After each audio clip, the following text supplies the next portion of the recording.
आज के reality check में 3 अलग अपडेट सामने आए हैं। इंडिया लेवल पर इंस्टीट्यूशनल इन्वेस्टमेंट का स्ट्रॉन्ग राइज, मुंबई में ओसी इशू को लेकर एक इम्पोर्टेंट सिविक प्रपोजल और अंधेरी वेस्ट में प्रीमियम ऑफिस स्पेस का बड़ा आउटराइट परचेज।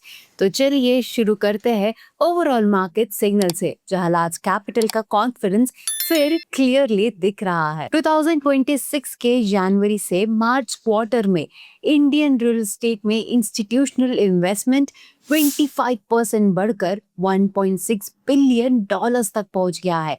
इसमें डोमेस्टिक कैपिटल का कंट्रीब्यूशन स्ट्रांग रहा, जो 57% बढ़कर 1.2 बिलियन डॉलर्स हो गया, और ऑफिस एसेट्स ने टोटल इनफ्लो का लगभग 50% शेयर लिया। दिल्ली एनसीआर और बैंगलोर मिलकर टोटल इनफ्लो का 46% अट्रैक्ट करते दिखे। अगर आप बायर, इन्वेस्टर या मार्केट ऑब्जर्वर हो तो इस अपडेट का सिंपल मतलब ये है कि लार्ज कैपिटल अब भी प्रॉपर्टी सेक्टर पर ट्रस्ट दिखा रहा है। जब इंस्टीट्यूशनल मनी आता है तो उससे organise development, better project execution and location confidence को सपोर्ट मिलता है। साथ ही ये भी इम्पोर्टेंट है कि ऑफिस सेगमेंट सबसे प्रिफर्ड एसेट क्लास बना हुआ है, जबकि रेसिडेंशियल ने भी मीनिंगफुल शेयर अट्रैक्ट किया है। यानी मार्केट सिर्फ एक सेगमेंट पर डिपेंडेंट नहीं है, बल्कि मल्टीपल डायरेक्शंस में एक्टिव दिख रहा है। आपके हिसाब से ऐसे नंबर्स देखकर क्या 2026 में प्रॉपर्टी मार्केट का कॉन्फिडेंस और स्ट्रॉन्ग लग रहा है? कमेंट्स में हमें जरूर बताइए। अब चलते हैं मुंबई की तरफ, जहां बीएमसी प्री नवंबर 2016 ऑक्यूपाइड बिल्डिंग्स के लिए एक एमनेस्टी स्कीम लाने की प्लानिंग कर रही है, ताकि कुछ एलिजिबल बिल्डिंग्स को ऑक्यूपेशन सर्टिफिकेट मिल सके। प्रपोजल के मुताबिक माइनर डेविएशंस वाले एलिजिबल बिल्डिंग्स को कवर किया जा सकता है और वेरियस चार्जेस पर 50% कंसेशन भी दिया जा सकता है।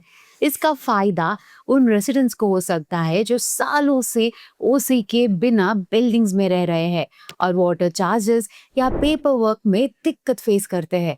अगर रिलीफ मिलता है तो उनकी डेली लाइफ और डॉक्यूमेंटेशन दोनों ज्यादा इजी और क्लियर हो सकते हैं। बीएमसी के प्रपोजल के हिसाब से रेसिडेंशियल बिल्डिंग्स, हॉस्पिटल्स और स्कूल्स एलिजिबल हो सकते हैं, लेकिन अनऑथराइज्ड कंस्ट्रक्शन इस स्कीम के अंडर नहीं आएंगे। प्रपोजल अभी अप्रूवल प्रोसेस से गुजरेगा, उसके बाद ही फाइनल इम्प्लीमेंटेशन सर्कुलर आएगा। आपके हिसाब से मुंबई में ऐसी स्कीम रेसिडेंट्स को जेन्युइन रिलीफ दे सकती है? कमेंट में हमें जरूर बताइए। और अब तीसरी अपडेट, मुंबई के अंधेरी वेस्ट में एरिस्टो फार्मास्यूटिकल्स ने 111.26 करोड़ में ऑफिस स्पेस खरीदा है। ये डील परीनी वन कमर्शियल टावर के फर्स्ट और सेकंड फ्लोर पर हुई है, जहां total carpet area 18,300 square feet से ज्यादा बताया गया है और ट्रांजैक्शन का कार्पेट रेट अराउंड 60,800 पर स्क्वायर फीट रहा। इसका फायदा समझना सिंपल है। जब कोई कंपनी लीज की जगह डायरेक्ट ऑफिस खरीदती है तो ये लॉन्ग टर्म लोकेशन कॉन्फिडेंस का सिग्नल होता है। इससे nearby business activity, job movement और एरिया की ओवरऑल वैल्यू को सपोर्ट मिलता है।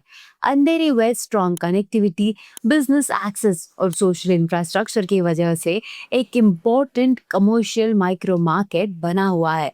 ये ट्रांजैक्शन भी यही दिखाता है कि एस्टैब्लिश्ड ऑफिस हब्स में ओनरशिप लेड डिमांड अभी भी बनी हुई है। आपके हिसाब से अंधेरी वेस्ट जैसे लोकेशंस में लीज बेटर है या डायरेक्ट ऑफिस ओनरशिप? कमेंट्स में हमें जरूर बताइए। प्रॉपर्टी मार्केट में हर अपडेट एक अलग डायरेक्शन दिखाती है, कहीं कैपिटल कॉन्फिडेंस, कहीं रेसिडेंशियल रिलीफ और कहीं ऑफिस ओनरशिप का स्ट्रॉन्ग सिग्नल। अगर आप ऐसे ही सिंपल और यूजफुल प्रॉपर्टी इनसाइट्स चाहते हो तो वीडियो को लाइक करें, शेयर करें एंड nobrokerage.com को सब्सक्राइब जरूर करें। मिलते हैं नेक्स्ट रियलिटी चेक एपिसोड में।